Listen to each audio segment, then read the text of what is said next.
महान हिंदू धर्म ग्रंथ रामायण को आदिकाव्य कहा जाता है। रामायण की कहानी हर किसी ने सुनी या पढ़ी है, जिसमें भगवान श्री राम और सीता माता के जीवन से जुड़ी अनेकों कहानियों का उल्लेख है। रामायण की कथा के अनुसार भगवान श्री राम ने एक धोबी की बात सुनकर ही अपनी पत्नी सीता जी को वनवास भेज दिया था। कहा जाता है कि सीता माता द्वारा एक पाप किए जाने के कारण ही उनको वनवास की सजा भुगतनी पड़ी थी।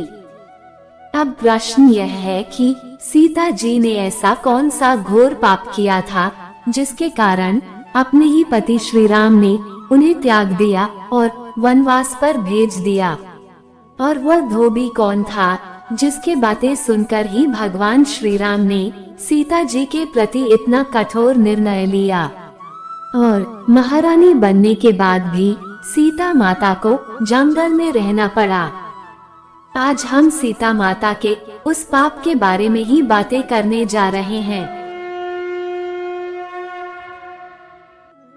पौराणिक कथा के अनुसार मिथिला के राजा जनक की सीता नाम की एक पुत्री थी।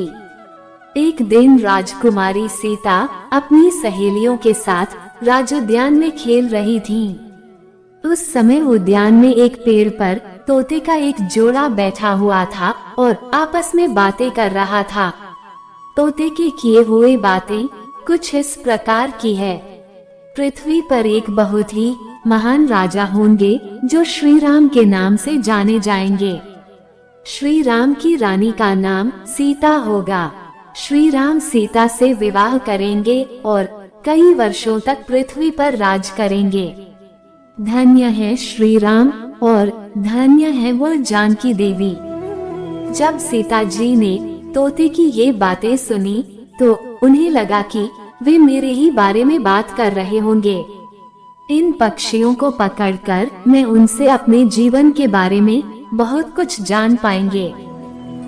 ये सोचकर सीता जी ने अपनी दो सहेलियों से उन दोनों पक्षियों को पकड़ लाने को कहा। तब दोनों सहेलियां गए और उन दोनों तोते को पकड़ लाया।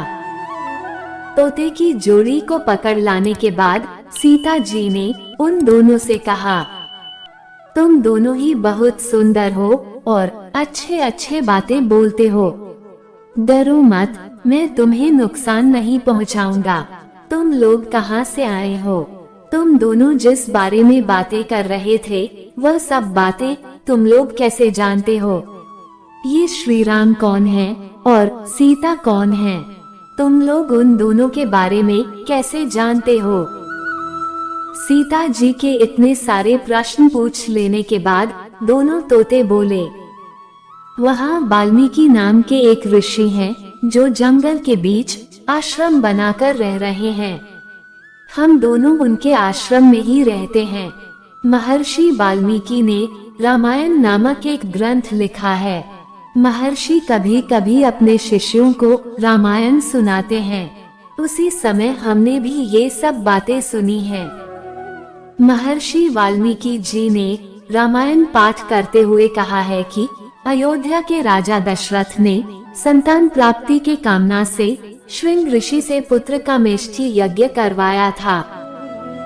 उस यज्ञ से प्रसन्न होकर भगवान विष्णु ने 4 अंश में विभाजित होकर राजा दशरथ के पुत्र श्री राम, लक्ष्मण, भरत और शत्रुघ्न के रूप में जन्म लेंगे।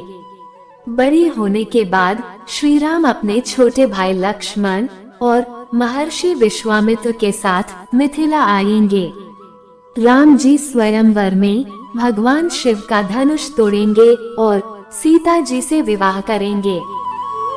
तोते से ये सब बातें सुन लेने के बाद सीता जी का जिज्ञासा और अधिक बढ़ा। इसलिए और अधिक बातें जानने की इच्छा से सीता जी ने फिर पूछा, अब हमें ये बताओ कि श्री राम कौन है? वे मिथिला आकर जानकी से विवाह कैसे करेंगे? सीता जी के पूछने पर तोते ने कहा, हे कुमारी, हमने तुम्हें सारी बातें बताई है, अब हमें जाने दो। हम जल्दी से अपने घोंसले पर जाना चाहते हैं। परंतु जाने से पहले हम तुम्हें श्री राम के बारे में कुछ और कह जाते हैं, सुनो। श्री राम दिखने में बहुत सुंदर हैं।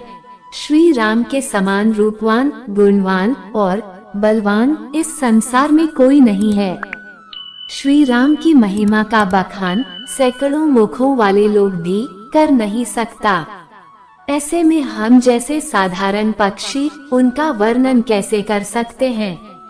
धन्य है देवी जानकी, जो शीघ्र ही श्री राम की पत्नी बनेगी और कई वर्षों तक श्री राम के साथ इस पृथ्वी पर राज करेगी। अच्छा, ये तो बताओ कि तुम कौन हो जो इतने समय से हमसे ये सब बातें पूछ रही हो? तुम्हें इन सब बातों को जानने में इतनी दिलचस्पी क्यों है? तोते के प्रश्न सुनकर सीता जी ने हंसते हुए कहा, तुम दोनों इतने समय से जिस जानकी की बातें कर रहे थे, मैं वही जानकी हूँ। मैं मिथिला के राजा जनक की पुत्री सीता हूँ। मुझे तुम दोनों की बातें सुनकर बहुत खुशी हुई, इसलिए मैं तुम्हें तभी जाने दूंगी जब श्री राम मिथिला आएंगे और मुझसे विवाह करेंगे। तब तक तुम दोनों मेरे घर में आराम से रह सकते हो। सीता जी की बातें सुनकर मादा तोते ने कहा, हे राजकुमारी, हम जंगल के पक्षी हैं, जंगल में ही हमें अच्छा लगता है, इसलिए हम आपके घर पर खुश नहीं रहेंगे। और मैं फिलहाल गर्भवती हूँ, इसलिए मुझे जाने दो ताकि मैं अपनी घोंसले में जाकर बच्चे को जन्म दूंगी। यदि आवश्यक हुआ तो उसके बाद मैं पुनः यहाँ लौट आऊंगी। इस तरह मादा तोते ने बहुत मिन्नतें की, परंतु सीता जी उसे छोड़ने को राजी नहीं हुए। तब नर तोते ने कहा, हे राजकुमारी, मेरे पत्नी को जाने दो, वह गर्भ से है। उसके बच्चे जन्म लेने के बाद मैं उसे फिर से तुम्हारे पास ले आऊंगा।